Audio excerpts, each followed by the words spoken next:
Good morning.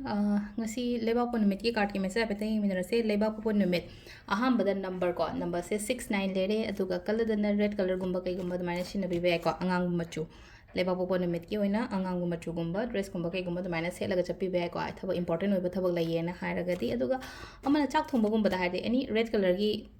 ꯆꯥꯕ ꯌꯥꯕ ꯄꯣꯠ ꯑꯃ ꯍꯥꯏꯇꯥꯔꯦꯀꯣ ꯆꯦꯡꯗ ꯈꯤꯇꯪ ꯍꯥꯞꯄ ꯌꯥꯏꯀꯣ ꯑꯩꯈꯣꯏꯅ ꯆꯦꯡ ꯁꯨꯕ ꯃꯇꯝꯗ ꯑꯗꯨꯗꯨꯃꯒ ꯇꯧꯕꯤꯕ ꯌꯥꯏ ꯑꯗꯣ ꯈ꯭ꯋꯥꯏ ꯑꯍꯥꯟꯕꯗ ꯑꯩꯈꯣꯏꯒꯤ ꯀꯥꯔꯠꯀꯤ ꯃꯦꯁꯦꯖ ꯌꯦꯡꯉꯁꯦ ꯑꯗꯨꯒ ꯇꯥꯏꯃꯤꯡ ꯑꯐꯕꯁꯨ ꯍꯥꯏꯐꯦꯠ ꯌꯦꯡꯉꯁꯦꯀꯣ ꯉꯁꯤꯒꯤ ꯑꯣꯏꯅ ꯇꯥꯏꯃꯤꯡ ꯑꯐꯕꯁꯦ ꯀꯩ ꯂꯩꯒꯦ ꯍꯥꯏꯕꯗꯣ ꯑꯗꯨꯗꯨꯃꯇꯪꯒ ꯌꯦꯡꯃꯤꯟꯅꯔꯁꯦꯀꯣ ꯁꯤꯗꯒꯤ 3 ꯀꯥꯔꯠ ꯂꯧꯊꯣꯛꯑꯒꯦꯀꯣ ꯑꯗꯨꯒ ꯑꯃ ꯈꯟꯕꯤꯔꯁꯦꯀꯣ ꯍꯥꯏꯗꯤ ꯐꯔꯁ ꯀꯥꯔꯠ ꯁꯦꯀꯦꯟ ꯀꯥꯔꯠ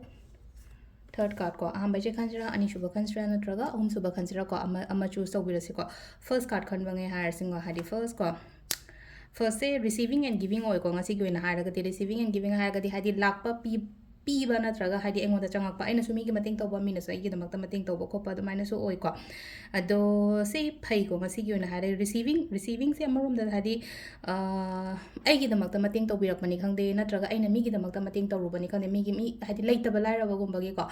खतंग दरकार नीडी पर्सन है दरकार लेब मीदुगीदमक्ता हाइदि मतेंग तौबियो हाइदि अरैब मीद नतब तसेंगना हाइदि सिगी मीसे अइना सिमा पीबा मतमदा मादो चाबीगनिको हाइदि हुंदोकपिरोइको मंगोंदा कानागनिको अइना चिनी किलो अमा पीरो मतमदा मोइगी इमुंगदुदा हप्ता अमा करी अमा हाइदि चाल फुलगा थकनिको हाइबगी दनतबिदा हाइदि इमुंग नुंगाइबा इमुंग अमादा हाइदि चिनी पीरो मतमदा हाइदि सिनदबसु यावगनिनाको हाइदि ऑलरेडी मोइगी हाना लेजरबा खोचरदा हाइले अदु लेतबगुंबदा हाइदि मतेंग तौबियोको क्वाइ फर्स्ट कार्ड को अनीसुबको अनीसुबसिसु यामना क्लियर ओइको ngasigeना क्लियर ओइ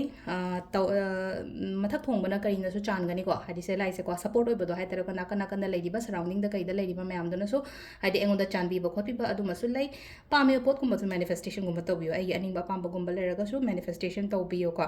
अदुगा तौदोरीब थबकतो यामना क्लियर ओयो आई चतुइसे कराइदनो कइनो हाइबदो को यामना क्लियरिटी अमगा लोइना हाइदि कॉन्फिडेंट अमगा लोइना अदुमाइना चतुइबा हाइतारेको नंबर 3 सिना हाइदि एफर्टी मैम अमा थाजरेको एनर्जी सु खतंग लो ओइगनिको हाइदि थबक तौ मतमदे एफर्ट मैम अमा थादरगा रिजल्ट सिना खितंग फ्रूटफुल ओइदबा अदुमाइना ओइना ओइको लाकनी लाकोबुदी खितंग इट विल टेक टाइम हाइदने बिसे हाइजर मतम खतंग लौरगा लाक्ति लागा सो हाइदि खितंग तपना लाको हाइबदने हाइदि थुना ngasi eta phangninge haina daina phangbadi na taba ngasi phangada matam kanangani mathang hafta gumbada laagadi poto dumaina adu oina oiko adu sisina koi card message lere timing sina ayuki pung 9 ga minute 3 dagi na 12 ga minute yankai paung lere ko adagi ani ga minute 16 taina 3 ga minute ama paung lere dagi 3 ga minute ama dagi na 9 ga minute 9 paung lere duga 8 ga minute 9 daina pung ani ga minute ani paung lere ko sisina koi gi ngasi ki oina afaba timing ko adu sida lere akoi gi daily card message ko ngasi gi oina makata video tum ko ni mina se thank you